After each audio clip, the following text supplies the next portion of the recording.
सोमनाथ 12 ज्योतिर्लिंग में से प्रथम ज्योतिर्लिंग है। यानी कि अगर हम नंबरिंग वाइज बात करें तो पहले नंबर के जो प्रथम ज्योतिर्लिंग हैं वो हैं बाबा सोमनाथ। और सोमनाथ का यह विश्व प्रसिद्ध मंदिर अरेबियन सी यानी कि अरब सागर के किनारे पर बना हुआ है।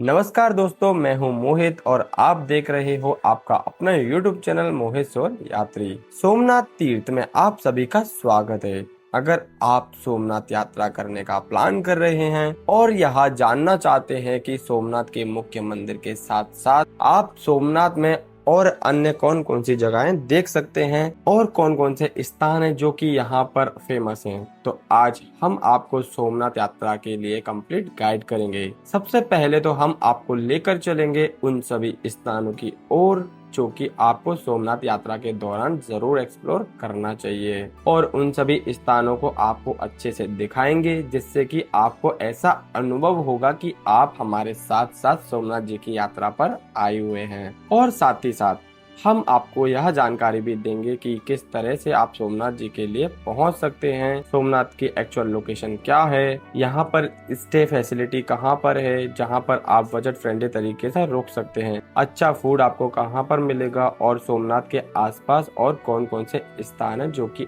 आप यहाँ देख सकते हैं। तो ये सारी छोटी बड़ी जानकारी आज आपके साथ शेयर करेंगे, तो आइए मिलकर एक्सप्लोर करते हैं सोमनाथ जी को। अगर आप इस यात्रा के लिए प्लानिंग कर रहे हैं तो अब मैं आपको जानकारी देता हूं कि आप सोमनाथ तक कैसे पहुंच सकते हैं। सोमनाथ आप बाय एयर, बाय बस या बाय ट्रेन किसी भी साधन से बड़े आसानी से पहुंच सकते हैं। जो नियर बाय एयरपोर्ट है वो है दीव में, जो कि यहाँ से लगभग 85 से 90 किलोमीटर की दूरी पर स्थित है।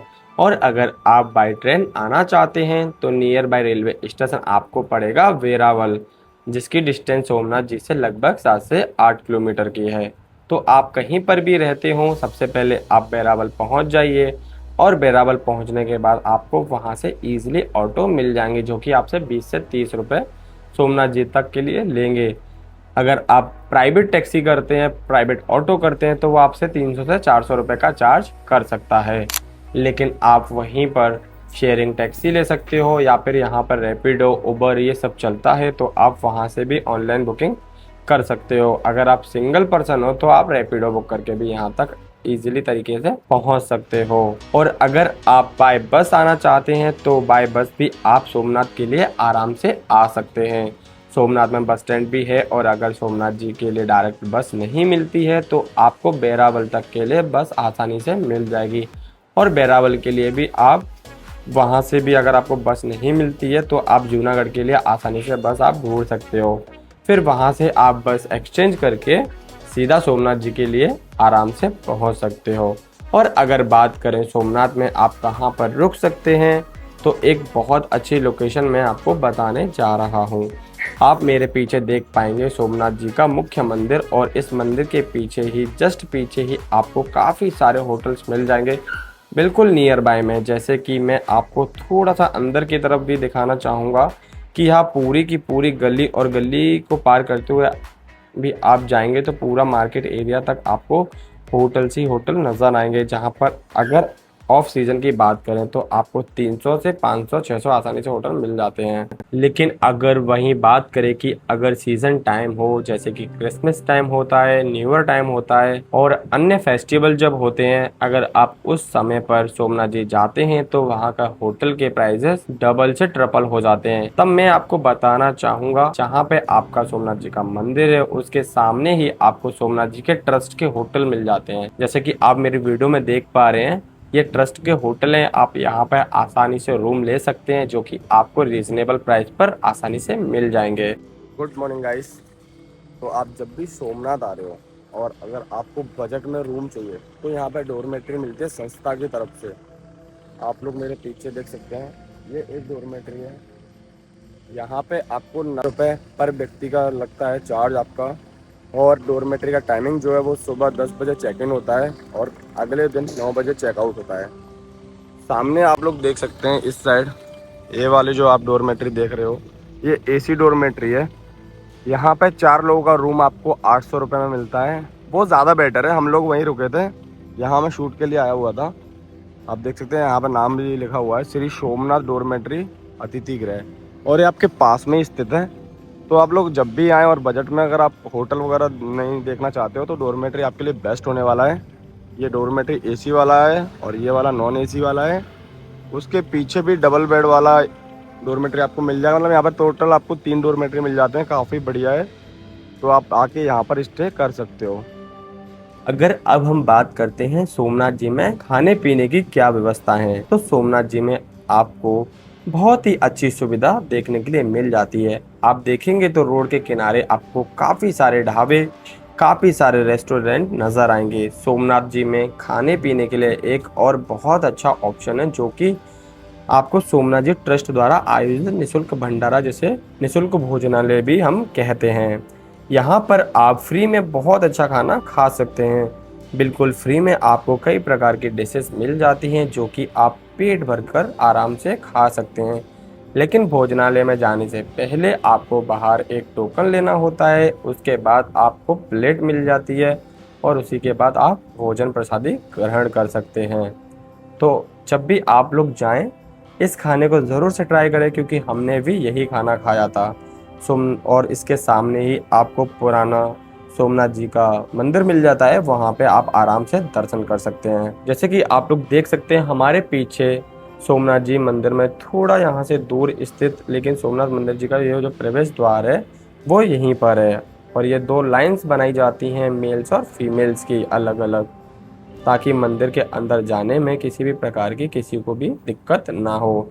और सबसे बड़ी बात, आपके पास जो भी इलेक्ट्रॉनिक आइटम होते हैं, जैसे कि मोबाइल चार्जर, आपकी चाहे घड़ी की चाबी क्यों ना हो, जैसे कार की चाबी हो गई, बाइक की चाबी हो गई, या अन्य प्रकार की कोई भी ऐसी चीजें मंदिर में ले जाना अलाउ नहीं है। तो इस वजह से मेल्स और फीमेल्स की अलग अलग लाइंस बनाकर चेकिंग की जाती है। सबसे पहले चेकिंग गेट हमारे सामने आपको नजर आ रहा होगा, और दूसरा चेकिंग गेट यहाँ से आगे मंदिर के पास में है, वहां पर दूसरी बार चेकिंग की जाती है। लाइव डिटेक्टर्स भी हैं जिनसे आपको गुजरना होता है। अगर कुछ भी होता है तो वहां पर बीप होने लगती है और आपको वो सामान बाहर ही रख के जाना पड़ता है। मतलब चेकिंग अच्छी खासी वहां पर आपको देखने के लिए मिलने वाली है।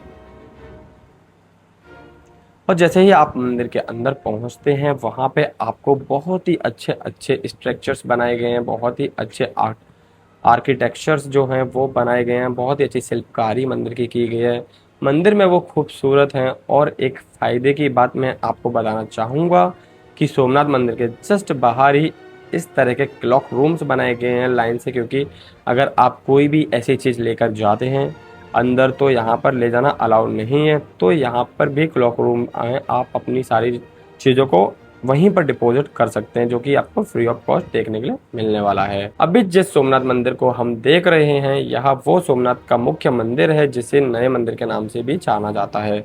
ऐसा इस वजह से है क्योंकि सोमनाथ का जो एक्चुअल मंदिर था वो तो बहुत पुराना था, लेकिन इसे 17 बार आक्रमण के दौरान नष्ट किया गया, इसे तोड़ा गया और इसको बार बार नया बनाया गया। और जब आखिरी बार मतलब को जो लास्ट बार इसका पुनर्निर्माण कराया गया था, वो सरदार वल्लभ भाई पटेल ने किया था। इस वजह से सरदार वल्लभ भाई पटेल की काफी बड़ी प्रतिमा मंदिर के जस्ट सामने ही आपको देखने के लिए मिलेगी। और अब मैं आपको दिखाना चाहूंगा सोमनाथ का पुराना मंदिर, जो कि महारानी अहिल्याबाई द्वारा पुनः स्थापित किया गया था, क्योंकि यह मंदिर अहिल्याबाई का है जो इस पुराना मंदिर बोल रहे हैं, और वे मंदिर बार बार तोड़ने के बाद बनाया गया, इस वजह से इसे नया मंदिर कहा जाता है। तो अब हमने भी अपना सामान डिपॉजिट करा दिया है क्लॉक रूम में और चल रहे हैं सोमनाथ भगवान के दर्शन के लिए। तो अब हम देखने जा रहे हैं सोमनाथ मंदिर का नाइट व्यू। रात्रि के समय सोमनाथ मंदिर काफी खूबसूरत सा नजर आता है। जब लाइट्स में आप इसे देखेंगे तो डिफरेंट लाइट्स के कॉम्बिनेशन में मंदिर नजर आएगा। जो लाइट्स हैं बार बार आपको बदलती हुई नजर आएंगी। और इसी के साथ में आपको कुछ इंपॉर्टेंट जानकारी देना चाहूंगा सोमनाथ मंदिर के ओपनिंग और क्लोजिंग टाइम के बारे में। मंदिर सुबह 6 बजे ओपन हो जाता है और रात्रि के 10 बजे तक यह हमेशा ओपन रहता है। मंदिर के अगर आरती के समय की बात करें तो मंदिर में 3 बार आरती होती है, एक सुबह 7 बजे, एक दोपहर 12 बजे और एक शाम को 7 बजे। सोमनाथ मंदिर में एक लाइट एंड साउंड शो का भी आयोजन होता है, जिसमें सोमनाथ मंदिर के बारे में उसके इतिहास की जानकारी दी जाती है। यह शो दिन में 2 बार होता है और शाम के समय में ही होता है। अब सोमनाथ मंदिर के लाइट एंड साउंड शो की शो को देखते हुए मैं आपको सोमनाथ की कथा सुनाना चाहूंगा। पौराणिक ग्रंथों के अनुसार ऐसा कहा जाता है कि दक्ष प्रजापति की 27 कन्याएं थी जिनका विवाह चंद्रमा से हुआ था। इन्हीं 27 अर्धांगिनियों में से चंद्रमा रोहिणी नामक पत्नी को ज्यादा महत्व दिया करते थे और बाकी सबको थोड़ा सा कम महत्व दिया करते थे। और इसी बात से परेशान होकर बाकी पत्नियों ने अपने पिता दक्ष प्रजापति से इस बात की शिकायत की और दक्ष प्रजापति ने पहले चंद्रमा को इसके लिए समझाया, लेकिन चंद्रमा इस बात से नहीं समझे तो दक्ष प्रजापति ने उनको श्राप दे दिया कि उनका तेज, उनकी जो चमक है वह दिन ब दिन धीरे धीरे कम होती जाएगी।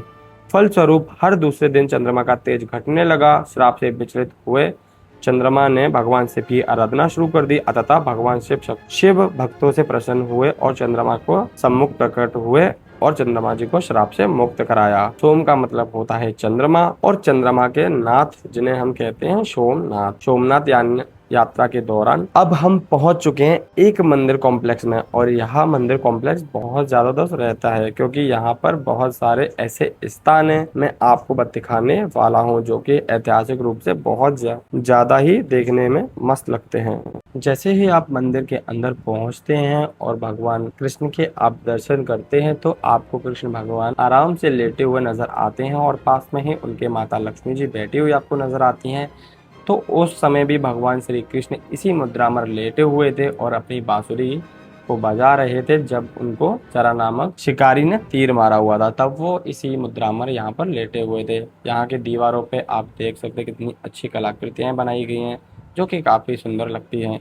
इसी मंदिर के थोड़ा सा आप बाहर की तरफ निकलेंगे और अपने लेफ्ट साइड से दरवाजे से बाहर निकलकर आप देखेंगे तो यहाँ पर एक कुंड बना हुआ है।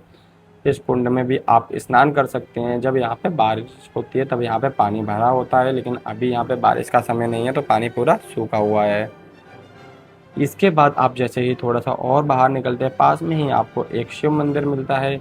शिव मंदिर के सामने जैसे ही आप लोग जाते हैं और लेफ्ट की साइड जाएंगे तो आपको वहाँ पे एक और शिव मंदिर मिलता है। वहाँ पे भी आप दर्शन करके बाहर की तरफ निकल सकते हैं। अब हम चलते हैं हमारे अगले। यहाँ पर दर्शन करने के बाद अब हम लोग पहुँच जाते हैं बाणगंगा। यहाँ स्थान इसलिए फेमस है क्योंकि इस स्थान पर 3 शिवलिंग हैं जिन्हें बोला जाता है कि ये आधे टाइम समुद्र में रहते हैं और आधे टाइम समुद्र के बाहर रहते हैं। जैसे कि आप हमारे साथ एक शिवलिंग देख रहे हैं, एक पास में है और 2 शिवलिंग आगे की तरफ आपको नजर आएंगे। लेकिन अभी मैं जहाँ पर मौजूद हूँ यहाँ पर आपको 2 शिवलिंग नज़र आ रहे हैं और एक शिवलिंग आप आउटसाइड नज़र आ रहा होगा।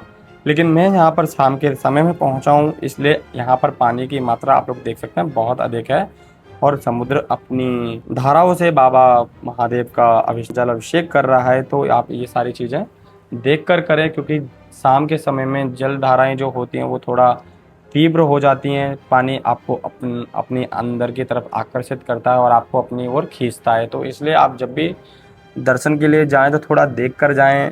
अगर आपको लगता है कि आप नहीं छू सकते हैं, पानी बहुत ज़्यादा तेज़ है, तो मंदिर को छूने का, महादेव जी की शिवलिंग को छूने का बिल्कुल भी प्रयास ना कीजिएगा क्योंकि आपका जीवन बहुत ज़्यादा अमूल्य है। ऐसे ही घटनाओं से आप बचते रहिए और देखते रहिए कि आपको कब जाना चाहिए अंदर, कब नहीं जाना चाहिए। बात अगर मेरी माने तो आपको सुबह हो सके तो आप सुबह जल्दी से वहाँ पहुँच जाइए तो आपको दर्शन इजीली वहाँ पे हो जाएंगे। पानी बहुत ज़्यादा पीछे की तरफ होता है, उस समय आपको ज़्यादा धाराएं यहाँ पर आती हुए नज़र नहीं आएंगी। शिवलिंग के ऊपर बहुत ज़्यादा काई जमी हुई आपको नज़र आएगी क्योंकि ये 24 घंटे में से बहुत कम घंटे ही ऐसे होते हैं जब ये पानी के बाहर रहते हैं। मोस्टली टाइम ये पानी के अंदर ही रहते हैं क्योंकि यहाँ पर समुद्र देवता भगवान शंकर जी के आविष्कार करते रहते हैं।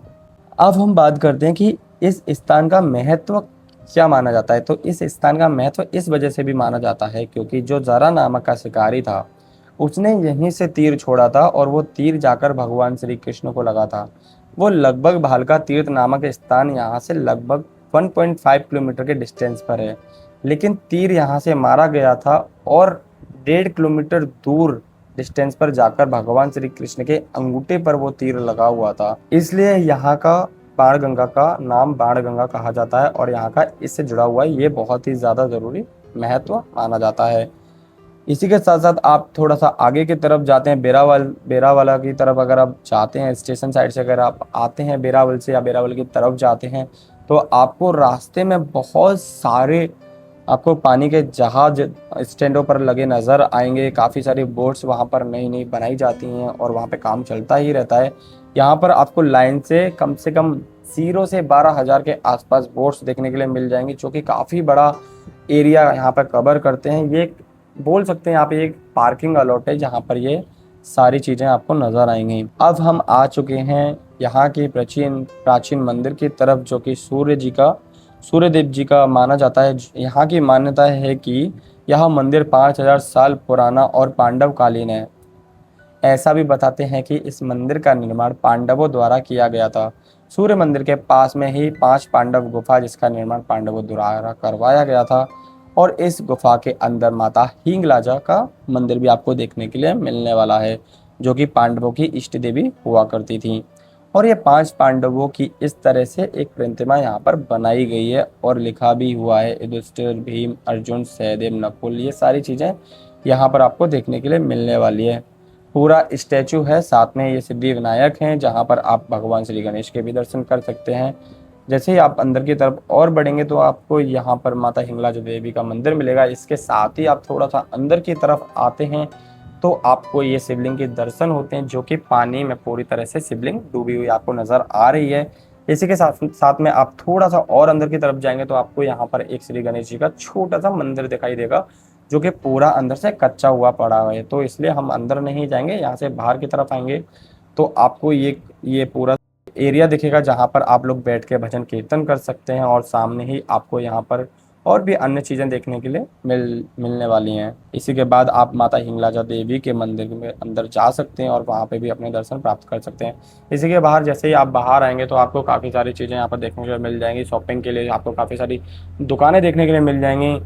आप यहाँ से कोई भी चीज़ों को खरीद सकते हैं। और साथ ही साथ आप जैसे ही खरीदोगे तो यहाँ से थोड़ी सी दूरी पर आप लोग जाओगे, वहाँ पे आपको त्रिवेणी संगम मिलेगा, जो कि मैंने आपको बताया था। इसके त्रिवेणी संगम से आप जैसे आगे निकलेंगे वहाँ पे आपको भगवान परशुराम जी का मंदिर और श्री राम जी का मंदिर देखने के लिए मिलने वाला है। तो दोस्तों अब हम लोग पहुँच चुके हैं राम मंदिर और परशुराम मंदिर के पास में। राम मंदिर तो यहाँ ऊपर की साइड बना हुआ है और परशुराम मंदिर के लिए हमें थोड़ा पीछे की ओर जाना होता है। तो सबसे पहले चलते हैं राम मंदिर के लिए।